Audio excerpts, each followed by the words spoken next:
All right, hey everyone. This is my pile of finds from the Half Price Books clearance sale. Yesterday, I went by after school. Half Price Books is they do these clearance sales once a year near us, and it's 50-cent comic books and like $2 books. So once again, I thought I'd just show off some of my finds. I like doing this. This is definitely done after cartoon kayfabe style. I've been looking at books for years, and watching those videos is always fun for me. So I thought I'd look through some of my finds here. It's cool. I think 16 people looked at my last video, so I'm going to keep rolling here. I'll go through this stack here. This is just like some random books I found, but I got some good ones. First one is Star Trek X-Men Planet X. I think I owned this at one point.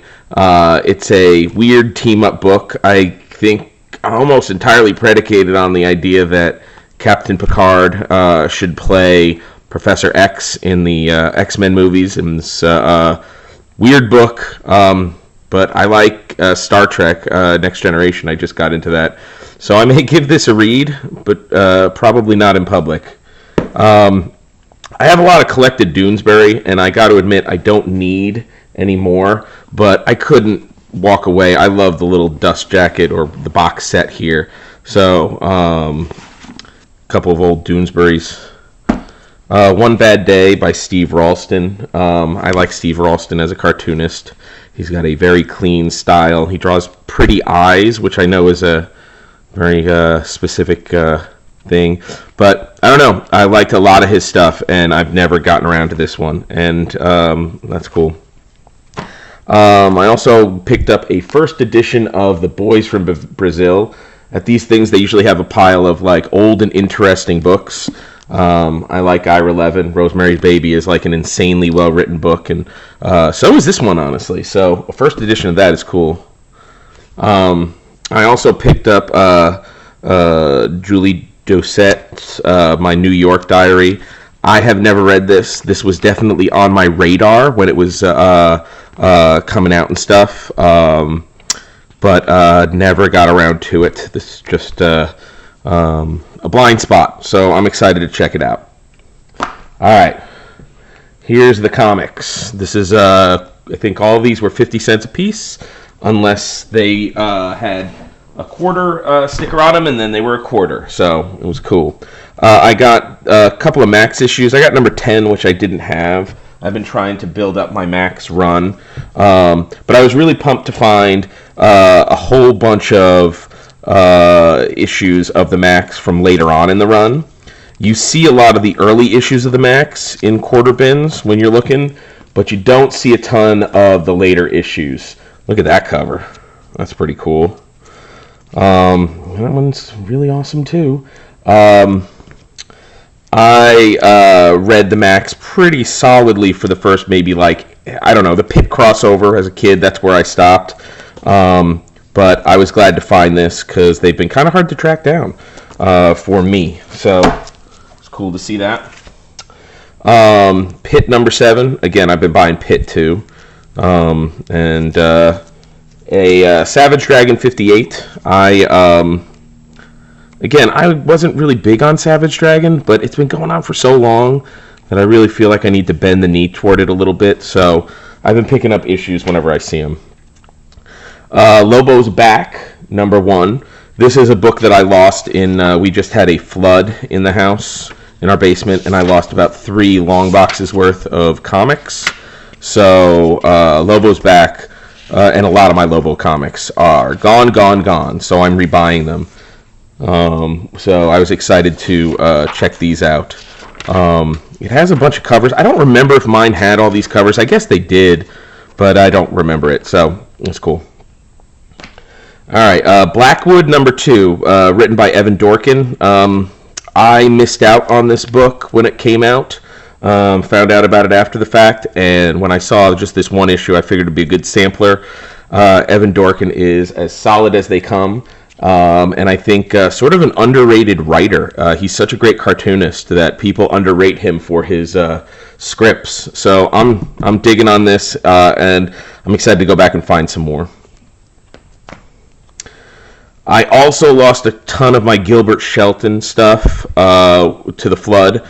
So when I saw this, it was pretty funny. I saw this, and this is Philbert Desanix's Dreams. I don't think I had this before, but when I saw this in the piles, I made like a little like, yes! And definitely the people who were at the half-price book sale digging through the comics are not there for Rip-Off Press. So it was pretty funny that everybody looked up like I had found a big first appearance, but no, I just sort of found a little bit of an alternative comic. I like his stuff.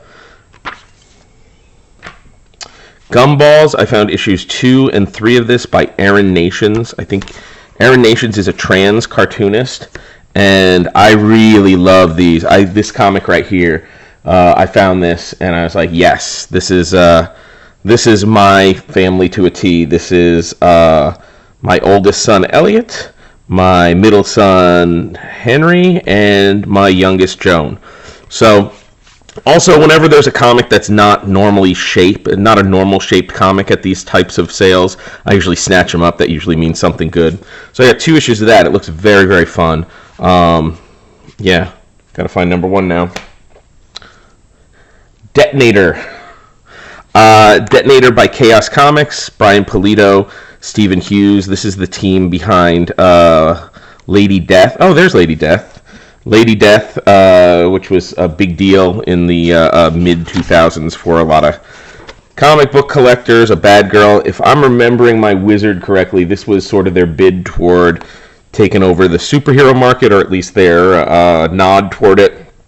That looks kind of cool. He's got 2 glowy eyes instead of 1, so you're getting double the glowy eyes, and there's some more glowy eyes, so... definitely, you could read Cable or you could read Detonator, and Detonator has this shiny cover.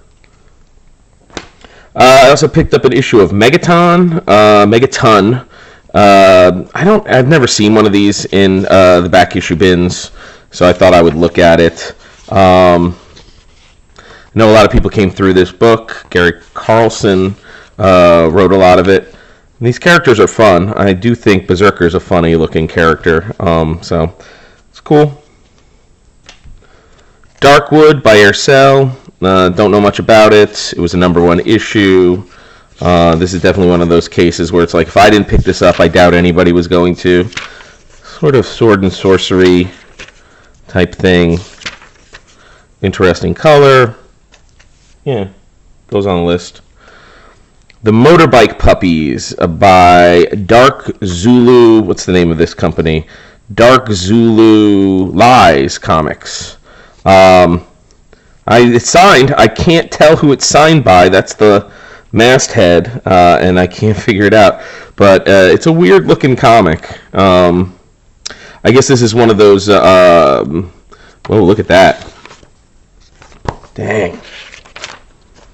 Yeah.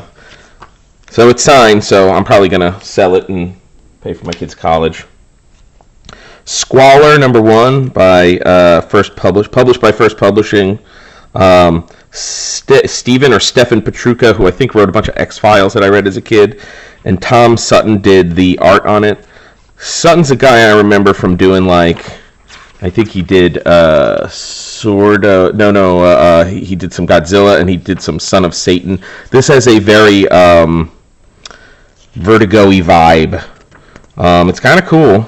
The coloring has a very Vertigo-y vibe. It's neat. First issue of that. I guess there's 4 of them.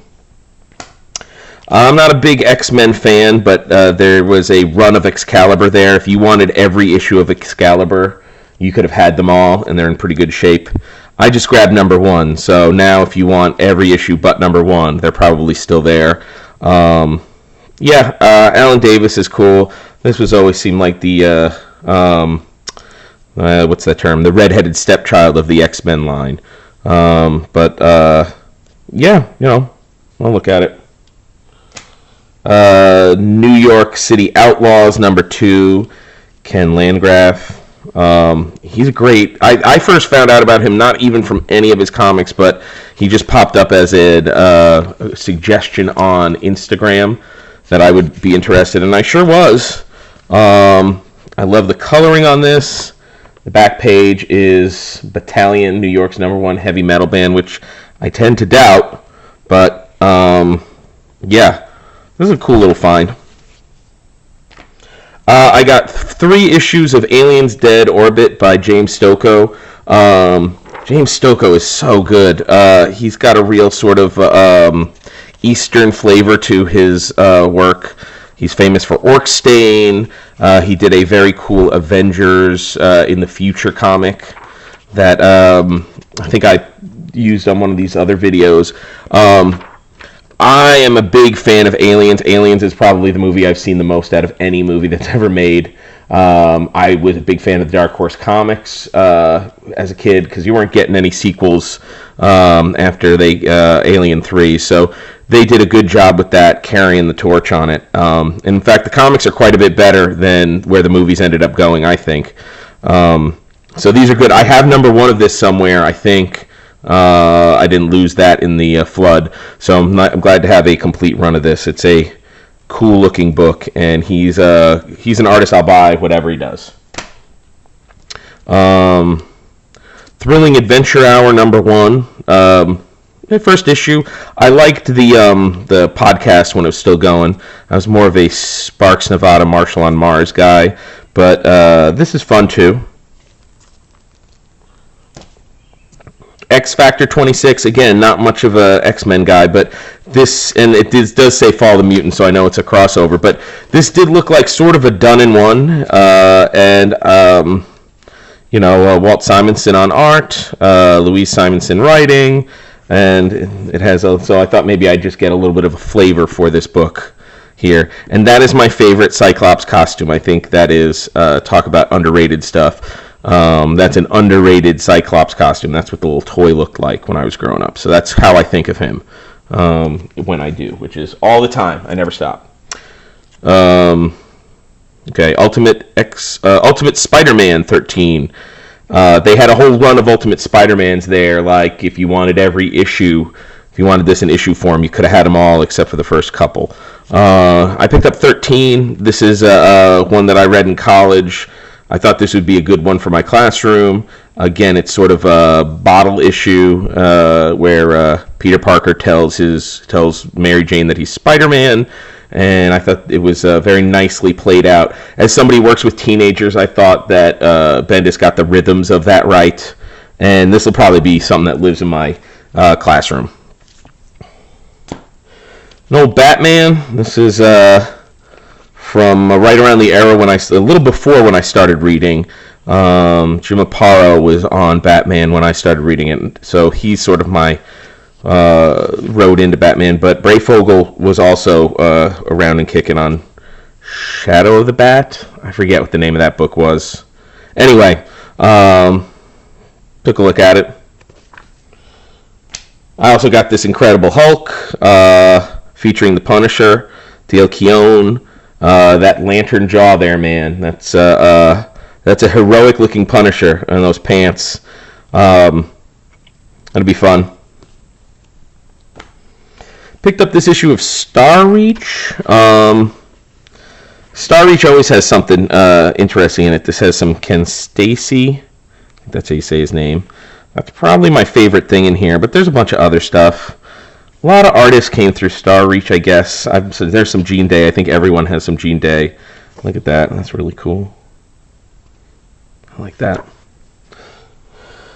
I was excited to find this, so I rooked the system a little bit. This was I left it in the sleeve. Some of them I wanted to show. I took out before I set up the video, but I wanted to show you. So it said 50 cents, and I picked it up. Dork #1, Evan Dorkin. This is his anthology series. I have this collected. I don't have a #1. I have all the other issues. But when I picked it up, it felt a little weird, and I didn't check it out while I was there. But then when I got home, I was confirmed in that I got #2 at the same time. So I got them both for 25 cents, which is a hell of a deal. Evan Dorkin is a great cartoonist, and somebody who I definitely remember loving, and one of the first cartoonists that when I would take the train into New York to buy comics at Forbidden Planet in near Union Square. His comics were the ones that I first sought out, so I'm super happy to find that. I got a run of Mike Allred's Madman Atomic Comics. This is from when he was he took it over to Image, and I was a huge Madman fan when I was in high school, and then I dropped off. It sort of looked like it became a team book, and the coloring took on a level that I get what was going on with it, but I didn't like the depth. I like sort of the early Allred stuff. I know that's kind of crappy to say. Artists are always evolving, but I have some vivid memories of those books, and that's sort of my mode of Madman. But again, I like Madman, so I wanted to check them out, and 50 cents is a good price for all those. So there we go.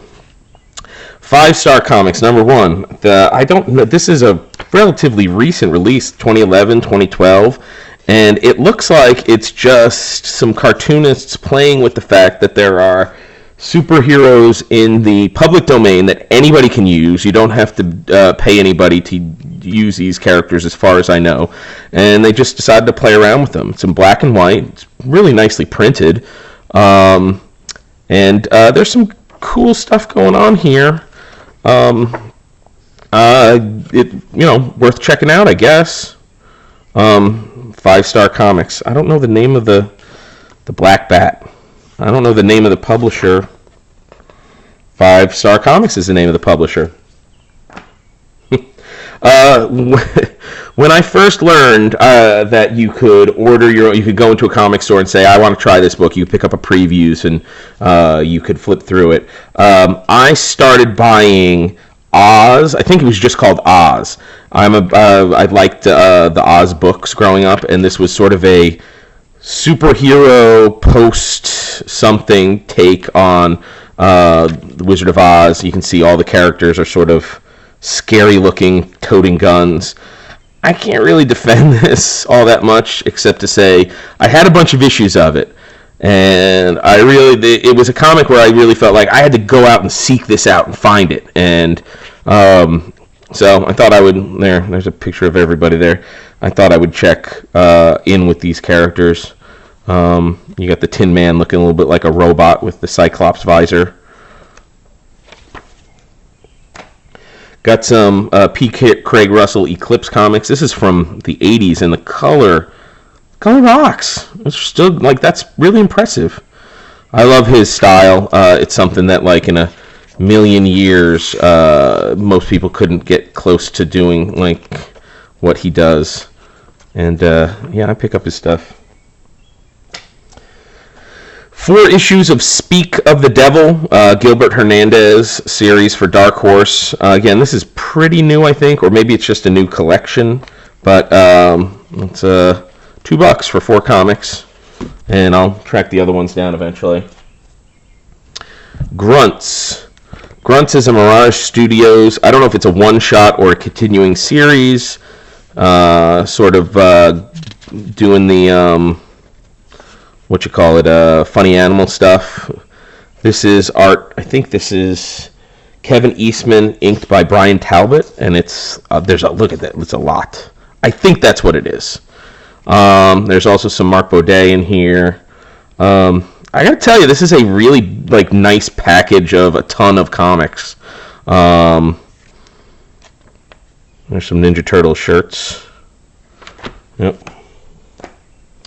Picked up this Dark Horse Presents. It has some Eddie Campbell in there, and it also has some it also has some Mobius. Some pretty stuff in here. Again, if it's small and it's in the bins, it's probably coming home with me. I think this is this Alternative Press? Yes. So Alternative Press looks like maybe a rip on Charlie Brown or just kids comics in general. It's printed interestingly. I don't know if this is the first issue or the second issue. But yeah, fun. Peter Bag's my favorite cartoonist, and anytime this is a No Man Left Behind situation, you can't leave Peter Bag in the quarter bins. This is the second part of the Follow That Dream storyline, which is probably the most well-known, maybe, of the Seattle hate stuff. The cross-hatching is at its most crazy and out of control. I do love these books. These were very formative for my personality growing up. And yeah, I have these collected in 3 different ways, and I probably have this individual issue somewhere, but gotta take it, dude.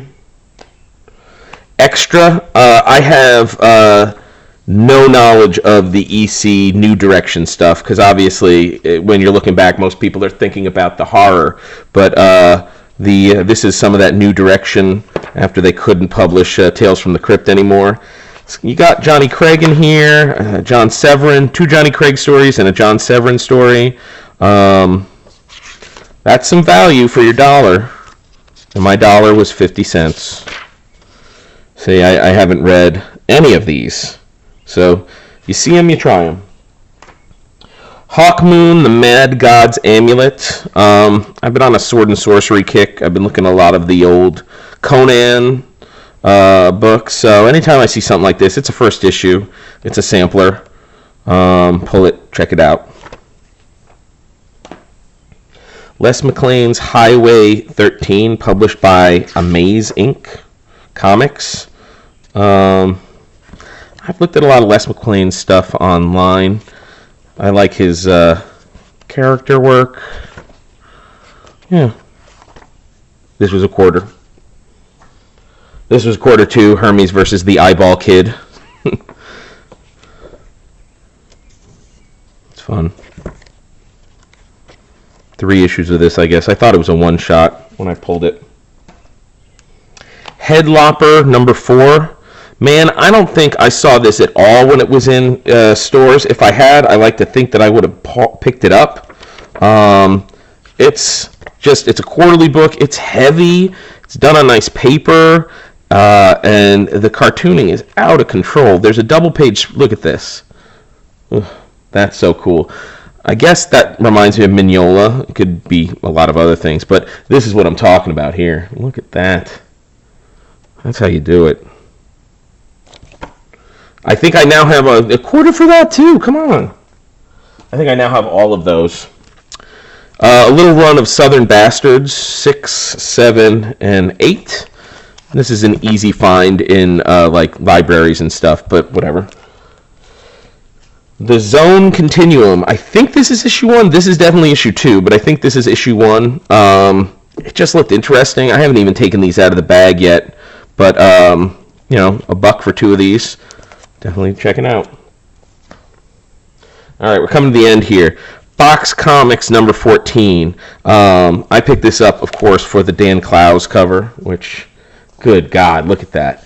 It's printed on cool paper. I guess this is from across the pond, maybe? I don't know.